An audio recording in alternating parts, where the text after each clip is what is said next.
आवाम को गुजारिश करूंगा कि ये बहुत नाजुक दौर है।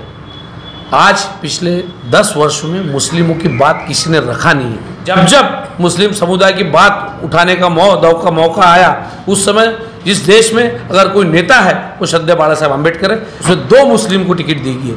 और जो पार्टी को आपने हमेशा वोट करते आए वो आज आपसे कतरा रहे हैं, फिर वो कांग्रेस हो राष्ट्रवादी हो, बॉलें आते रहेंगी। और हमको जो गुगली है उसको अच्छी तरह से खेलने आता है, और अगर बाउंस है तो उसको हम 6 ज़रूर मारेंगे।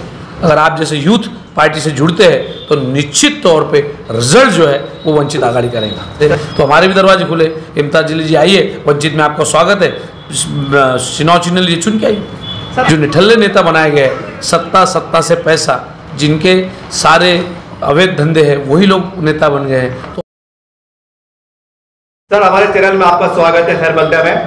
आज आपने पत्रकार परिषद ली है, बताइए आपका उद्देश्य क्या है आज? निश्चित ही तौर पे एक जो चुनावी संगठन होता है, चुनाव पार्टी होती है, उसका राजधर्म होता है चुनाव लड़ना, और वो हम पूरा कर रहे हैं। चुनाव के रणनीति हमारी तैयार है और चुनाव लड़ेंगे। सर, आज पूरी महाराष्ट्र में और खास करके औरंगाबाद जिले में तमाम जनता की निगाहें बाला साहब पे टिकी हुई, यानी कि आप पे पार्टी टिकी हुई है। ये क्या निर्णय लेते हैं, क्या माना जाए कि कोई बड़ा उलटफेर होगा या कुछ नया होने वाला है? सर, निश्चित ही श्रद्धेय बाला साहब अम्बेडकर की जो पिछली सारी चीज़ देखी जाए तो हमेशा जनता की हित में और चौंकाने निर्णय लेते हैं। और मैं औरंगाबाद के सारे इस विभाग के लोगों को, रमज़ान का पाक महीना चल रहा है, और इस पाक महीने में आप सभी के लिए एक बात बोलना चाहूँगा आपके चैनल के माध्यम से। जब जब मुस्लिम समुदाय की बात उठाने का मौका आया, उस समय जिस देश में अगर कोई नेता है वो श्रद्धेय बाला साहब अम्बेडकर है, जिन्होंने मुस्लिम कौम की बात पुरजोर तरीके के साथ सामने रखी है। तो इस बार मैं आपको सबको गुजारिश करना चाहूँगा कि इस बार जो है आप श्रद्धेय बाला साहब अम्बेडकर के साथ सारे लोग खड़े रहें। सर, जालना का उम्मीदवार दे दिया आपने प्रभाकर बकले जी, लेकिन औरंगाबाद का अभी तक नहीं दिया। दोनों जिलों में सिर्फ 70 किलोमीटर का अंतर है। इतना क्यों देर लग रहा है सर? टिकट नहीं मिल रहा है क्या आने जाने की? आपका नज़रिया थोड़ा सा बदलना पड़ेगा। कल जालना की उम्मीदवारी डिक्लेयर नहीं हुई, पूरे मराठवाड़ा की डिक्लेयर हुई। कल 12 उम्मीदवार हुए, उसके पहले 9 उम्मीदवार हुए। पार्टी में एक प्रोसेस होती है। बाला साहब अम्बेडकर उम्मीदवार जाहिर नहीं करते, एक राज्य कार्यकारिणी है, जिला है, इसको सबको विश्वास में लेके फिर वो डिसीजन दिया जाता है। सर, औरंगाबाद से कोई मुसलमान चेहरा मिलेगा टिकट? पिछली बार मुस्लिम समुदाय को टिकट दी थी। नहीं, अब की बार नए समीकरण में जो देखिए बिल्कुल 2-4 दिन में आपके सामने आ जाएंगे।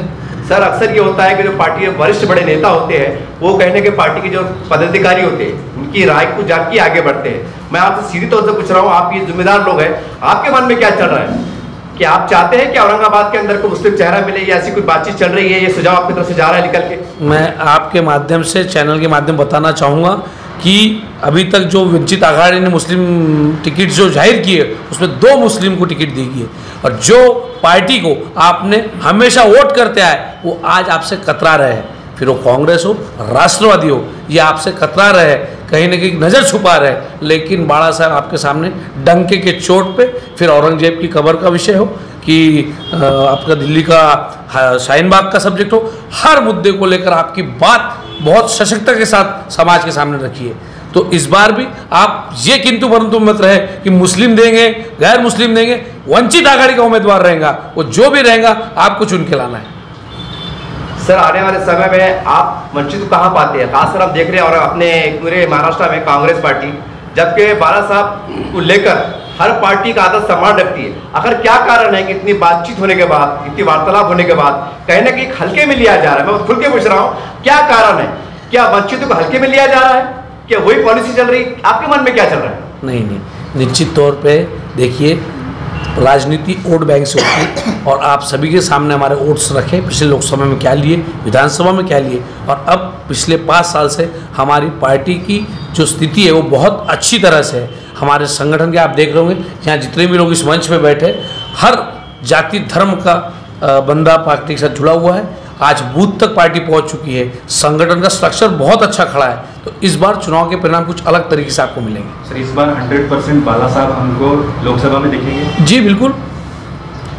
मैं आपके चैनल के बाद गुजारिश करूंगा, अकोला क्षेत्र में अगर कोई आपके लोग रहते ज़रूर फ़ोन करके बोलिएगा, क्योंकि श्रद्धेय बाला साहब अम्बेडकर किसी जाति की, किसी पार्टी की नहीं है, ये एक बहुत बड़ी हस्ती है। और अकोला जैसे शहर में अगर वो चुन के आए तो निश्चित तौर पे वो पूरे महाराष्ट्र में एक आइकॉनिक चेहरा रहेगा। और लोकसभा में जो लोग चाहते हैं कि पूरे देश की बात रखी जाए तो वो बाबा साहब बेझिझक वहाँ से रखेंगे।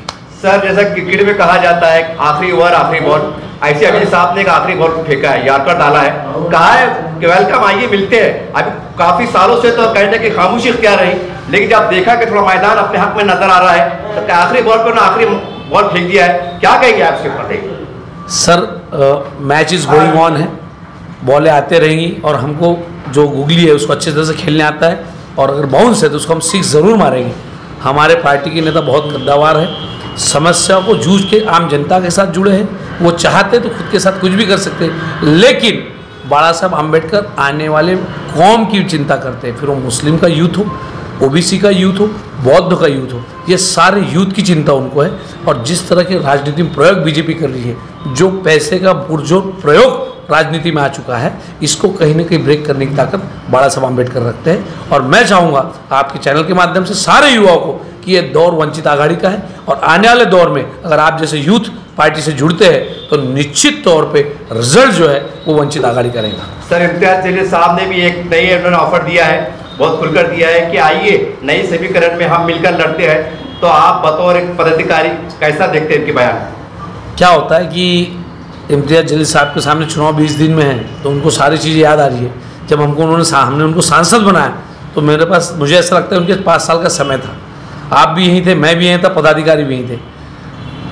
तो जब चीज़ें बदलती है तो निश्चित तौर पे ऐसा बोला जाता है कि हम दरवाजे खुले हैं इससे, तो हमारे भी दरवाजे खुले।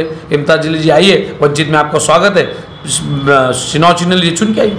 सर, आज ये पूरी औरंगाबाद में एक सवाल मैं अब फिर दोहरा रहा हूँ, तो सवाल नवा नहीं है, आखिर ऐसी क्या बात थी, क्या वजह आज तक मतलब कुछ चीज़ें राजनीति में जो छोड़ देनी चाहिए, समय से छोड़नी चाहिए, वो चीज़ें 5 साल पहले की थी, जिससे समय चले गया, बात हो गई, नई बात है, नया दौर है, नए दौर में लिखेंगे नई कहानी।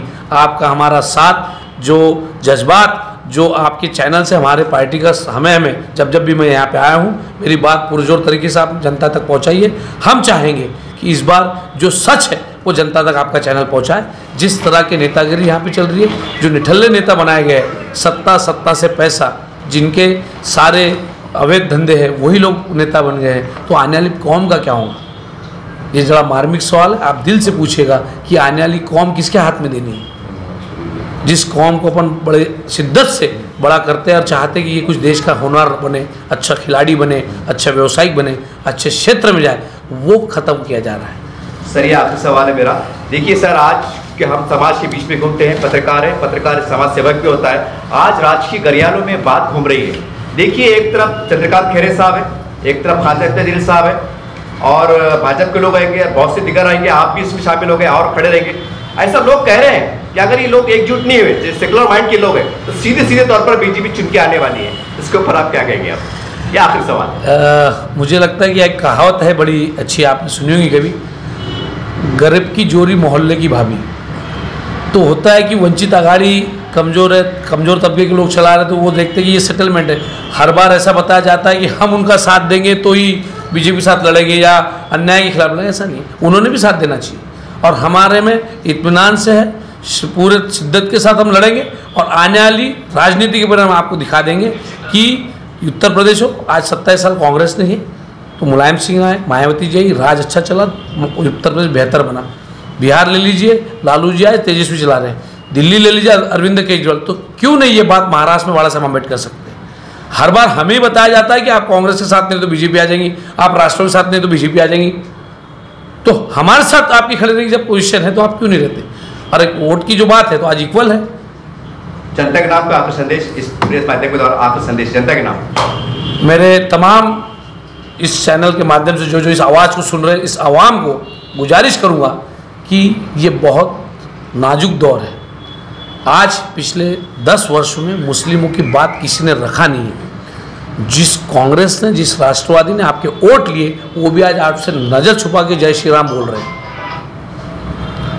अगर आपको लगता है कि कोई नेता भविष्य में, जैसे श्रद्धेय बाबा साहब आम्बेडकर टोपी लगा के आपकी बात रख रहे हैं, ऐसा कोई करे तो आज आपके कौम को साथ खड़े रहना पड़ेगा, नहीं तो आने वाले दौर में आपकी बात कोई सुनने वाला नहीं रहेगा, कोई उठाने वाला नहीं रहेगा।